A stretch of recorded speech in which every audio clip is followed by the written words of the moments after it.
Welcome you all to this section discussing kinematics of machinery. So this is a continuation of your previous topic. Okay. In the previous topic we had discussed about some common elements of link, anything like structures and everything. This is a continuation.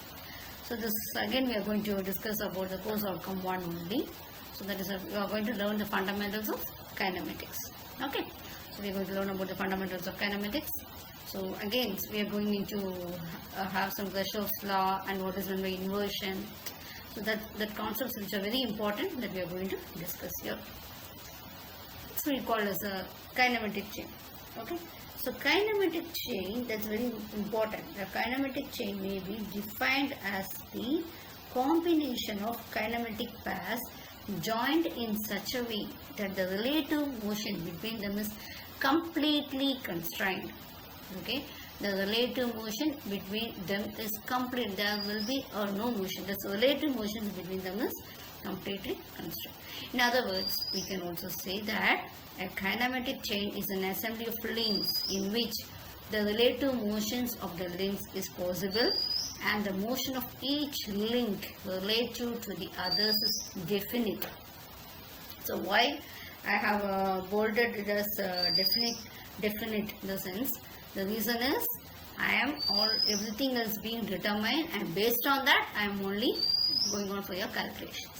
Okay, so everything is in relative motion is possible and everything we are planning and we are designing as during the earlier stages. Okay, so that is only called as a kinematic chain. So mechanism, what it is actually in a kinematic chain, when one of the links is fixed, then we call it as a mechanism. Okay, so a mechanism is used for transferring of motion. So actually a mechanism is the heart of a machine. It is a mechanical portion of a machine that has the function of transferring motion and forces from a power source to an output. So it's heart of a machine. Okay, so this based on that only we can come out with the calculation of efficiency of a machine. Right, it can be example, it can be a coupled locomotive, it can be an engine indicator, and it can be a pantograph, whatever be it. Okay, so this what happens here is it's an assemblage of rigid members or links joined together by joints and also called as a mechanical linkage. Yes. So this is very important. So we should understand well about this mechanism. Next, what are the types of mechanisms we do have? Okay, so I have more animation videos here and there so that you can see and because visually you will learn better. Okay, so I have given some animation videos, small animated videos are present in this slide itself. You can see them. So simple mechanism is a mechanism consisting of 4 links. We call it as a simple mechanism. If a mechanism consists of more than 4 links, then we call it as a compound mechanism. Okay, so it may be adding of 2 or more simple mechanisms, we may get the compound mechanism. So machine, what is this? A machine is when a mechanism is required to transmit power or to do some particular type of work, it then becomes a machine. Okay, so when it is being used for or when it is utilized for this transmitting of power or to do some particular type of work, then it becomes a machine. Is there any difference between a machine and mechanism? Yes, is there. See, it's like a machine is like a human body used for transmitting the energy into useful work, but it's like a skeleton. The mechanism is normally it's only bothered about the relative motion. So this machine is a practical development. Okay, so it's a model of a machine. It's a practical development. This is only a model. Mechanism is just a model. It is not encompassing the whole machine. So machine is being related with the energy, but mechanism is related with the motion only. And when you take it as a machine, it has many links like lathe, shaper, etc. But in the case of mechanism, it has also many links like engine indicator, typewriter. So whatever it is, then we have certain elements here. And already I said this mechanism is the heart of a machine. The difference between machine and mechanism is that machines transform energy to do work, while mechanism don't necessarily perform this function. They are bothered only about the relative motion. What are the classifications of simple mechanisms? The useful kinematic chains have 4 lower pairs, each pair either a sliding pair or a turning pair. there are three important types of kinematic chains.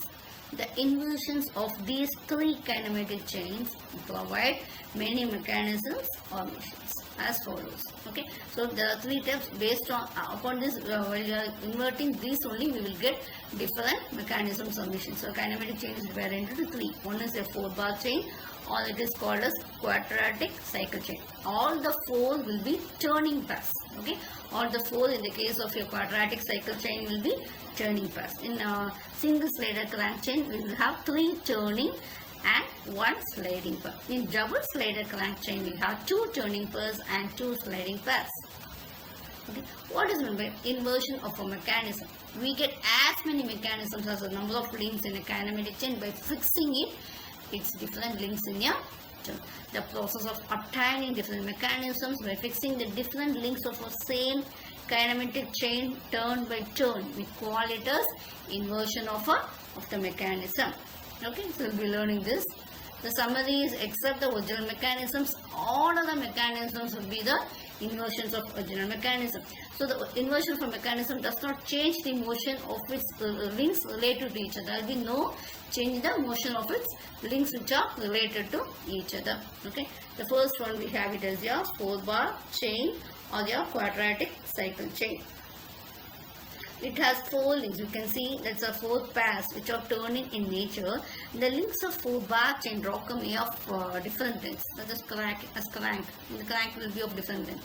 One of the rotating links is called as a crank, or it's the driver, and others of the follower or rocket. Okay, they are following them, right?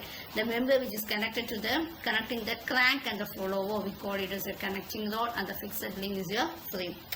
The function of this mechanism is to convert the rotary motion of the crank into oscillatory motion of the lever, and finally into reciprocating motion of the piston. This is the main function of this mechanism. And here this you can see the crank is rotating about the fixed center, and also the lever is also, you can see that is rotating about the center. And at the end also we do have additional linkages. We can have some piston rods, and the piston, everything will be, you can see that actually you will have this crank, this connecting rod, rocker and frame. Okay, so the member which is, this is called as a connecting rod, and the crank will actually be called as a driver. Next one we have it as Grashoff's law. Okay, so Grashoff's law, this is a 4-bar mechanism. When this is a 4-bar mechanism, the sum of the main is sum of the shortest and the longest link length should not be greater than the sum of the remaining 2 links. Okay, that is very, very essential. And if there is to be a continuous relative, otherwise there will be no continuous relative motion between the 2 links. Okay, so next one, this is called as, this is your beam engine, or this is a crank and lever mechanism. So in this you can see that the crank is actually rotating about its center, isn't it? The crank is rotating about the center, capital A, isn't it? And what happens actually, the lever, what about the lever? You can see that the lever, the CDE, will be rotating about the center, D. Okay, at the end of this we have a lever E, at the end E we have additional linkages. That's your piston rod, and the piston is connected, which is reciprocating inside the cylinder. So this mechanism is used for converting the rotary motion into the reciprocating motion. Okay, this you can see here, you can see this motions, you can see this is a sliding motion, this is again you are having a rotary motion, and this lever is being used as linking them both. Next one is coupled locomotive motions. It is also called as double crank mechanism. In this mechanism, the links AD, you can see that the links AD and BC, they are having equal length. They will be acting as crank and connected to the respective wheels. The link CD will be acting as a coupling rod, and the link AB is fixed in order to maintain a constant center to center distance between them. Okay, so this mechanism is used for transmitting rotary motions from one wheel to another, as you see in the trains. Okay, if the links, what happens here, the 2 and 4 are of equal length, in the 4-bar chain we get double crank quadratic chain, which is used to transmit the motions of one wheel to another of a locomotive, and link 1 is fixed to maintain the fixed center. Okay, you can see that the distance between the wheels and the link 3 represents coupling rod, which connects 2 rods and is parallel to the fixed link. The mechanism is used to transmit the rotary motion of a wheel which acts as driver to the another wheel which is mounted. You can see this mechanism. Okay. Next one. Watt's indicator mechanism is also called as Watt's straight line mechanism. Okay, yeah, actually this mechanism is used to trace a straight line roughly. The four links, what are they? You can see, please see that you are having fixed link is there at A. You have a link AC. Can you see that? Please see that we are having a link AC. Next one, we are having a link CE, and we do have another link which is your BFD, isn't it? It may be noted BF. Where is this? Please see here. You can see this BF, okay, and your FD form one link because these two parts have no relative motion between them. Okay, so BF and FD will not have, and similarly this the manner the CE and BFD will be acting as levers. The displacement of the link BFD, where it is this BFD, is directly proportional to the pressure of the gas or stream which acts on the indicator plunger. Okay. So this mechanism used to trace a straight line roughly.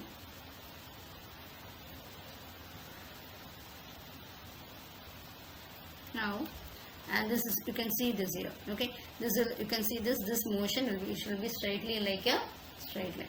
Okay, this is a Watt's indicator mechanism.